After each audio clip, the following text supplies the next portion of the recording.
From the beginning, the space race was unintended. In 1957, an effort known as the International Geophysical Year began to collect information about the Earth. Countries from all over the world contributed, including the United States of America and the Union of Soviet Socialist Republics. The US announced in 1955 that they would contribute artificial Earth satellites to the project. 4 days later, the USSR announced they would do the same. Later on, the Soviet program began to fall behind. They then pivoted to make a simpler satellite with no scientific instruments to beat the US. On October 4th, 1957, the USSR announced they put the first satellite in Earth orbit. This started the space race, making America take space seriously after its humiliation. NASA was then founded with the National Aeronautics and Space Act of 1958. It would serve as a new central agency for space exploration. However, it was formed with conflicting goals.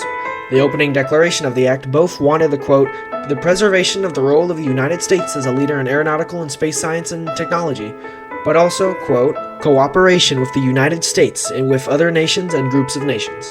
The divide between peaceful exploration and the new goal of beating the Soviets is clear. Two people would be critical in keeping cooperation on the table, those being Arnold Fruitkin, director of the International Programs Office at NASA, and Hugh Dryden, deputy administrator of NASA. Both would keep connections with other nations, especially the USSR. NASA and the Eisenhower regime continued to hold out an olive branch to the other nations. Fruitkin offered to let the Soviets participate in their meteorological program, and Eisenhower addressed the UN about a proposal for the peaceful use of space. Though he tried his best, the fate of peace in space would be up to the next president, as his term was ending. It is 1960, and John F. Kennedy wins the election. Despite campaign rhetoric of beating the Soviets, he attempts to mend the past, encouraging peace and scientific collaboration. He pushed for efforts of teamwork with the US and the USSR, especially in space. He also reorganized NASA, disliking its previous handling. He placed James Webb as NASA's administrator, a man who could make both decisions for science and the US. They would soon come to a dilemma. The US will seem weak to the USSR if it fails in the space race, but it would also like to cooperate with them as well. Soon enough, the matter was decided for them. April 12, 1961. Yuri Gagarin is launched into orbit by the Soviets, and worse, a failed invasion of Cuba happens prior. To help save face, Kennedy asks his vice president for a goal in space that the US could absolutely win. By the end of April, Kennedy decides that this program would be that this nation should commit itself to achieving the goal before this decade is out of landing a man on the moon and returning him safely to the Earth. By then, the US already had its response to Gagarin's flight. On May 5th, Alan Shepard rose to space in a US rocket, making him the first American in space. The race was on, and it was the US versus USSR. At least publicly it was. In fact, the tide seemed to turn behind doors. Soviet scientists shared data with the international community, and Kennedy and Khrushchev would exchange letters about their space programs. Khrushchev would even suggest that their agencies engage in further joint initiatives. Though current global events rocked tensions between them, negotiation continued. Dryden would eventually meet Soviet engineer Anatoly Blaganrevov and engaged in talks leading to the first Dryden-Blaganrevov agreement in December of 1962. The first direct acts of cooperation between the US and USSR over small experiments.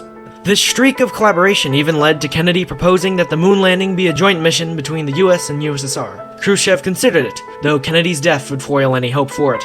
Dryden and Blaganrevov would make another agreement, resulting in further joint experiments in 64 and 65. This collaboration was very little, though, hindered by the current race to the moon.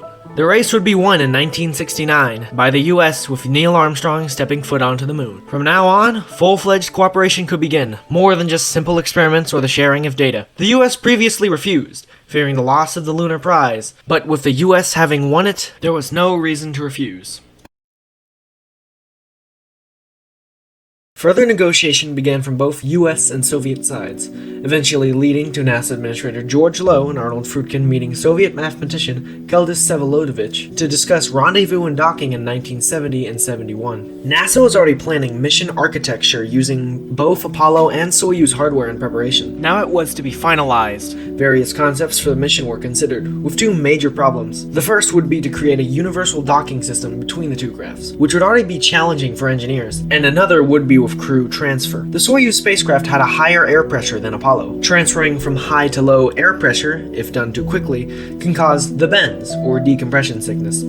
An airlock module was proposed to solve this, with the SOYUZ crew pre-breathing to prevent sickness. 1975 was set as when the mission would take place, at the Nixon-Kuzgin summit in 1972. From then, the design was finished, with the mission plan finalized the following year. Both US and Soviet crews were announced in 1973. Apollo would carry Thomas Stafford as its commander, a veteran of 3 spaceflights prior. Its pilot would be Vance Brand, a backup pilot for Apollo 15 and backup commander for 2 Skylab missions. Finally, Deke Slayton, an original Mercury astronaut previously rejected from flight due to a heart condition, now serving as this mission's docking pilot. The Soviets would send up 2 men as well, those being Soyuz's commander, Alexei Leonov, the first ever human to step out of his craft in space, and Valery Kubasov, backup scientist on Soyuz 5 and flight engineer for this mission and Soyuz 6 prior. The crew would train together for this mission, meeting in both countries' space centers several times before it. During this time, they got to know each other better, learning the other's culture, customs, and part of their languages. They remained good friends during this, to the point where Stafford referred to Leonov as, quote, like a brother to me, post-mission.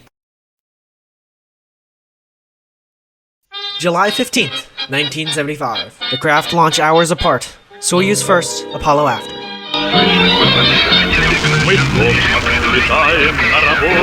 The engines are powered up.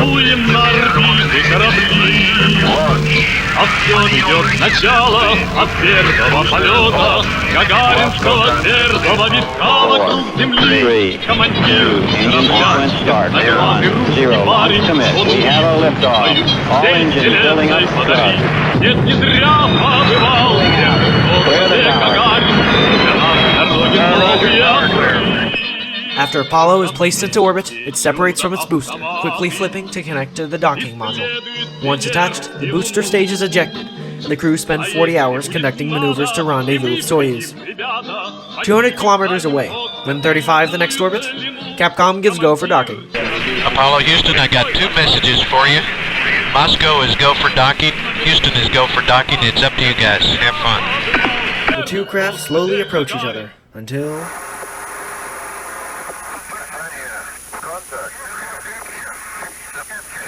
a soft jolt is felt. Docking successful.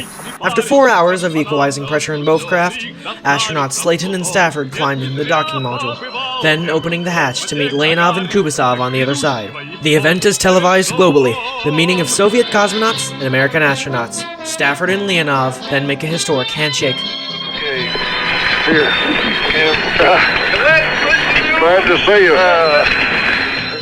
The crew would live together, conducting experiments, diplomatic activities, and engaging with citizens of both countries. 2 days later, both crews departed into their crafts and said their farewells. Experiments would continue, with Soyuz returning to Earth after 2 more days, and Apollo after 5. The most notable findings were the discovery of the hottest known white dwarf at the time, the first quasar outside of our galaxy, and an artificial solar eclipse created by Apollo blocking the sun in Soyuz's view.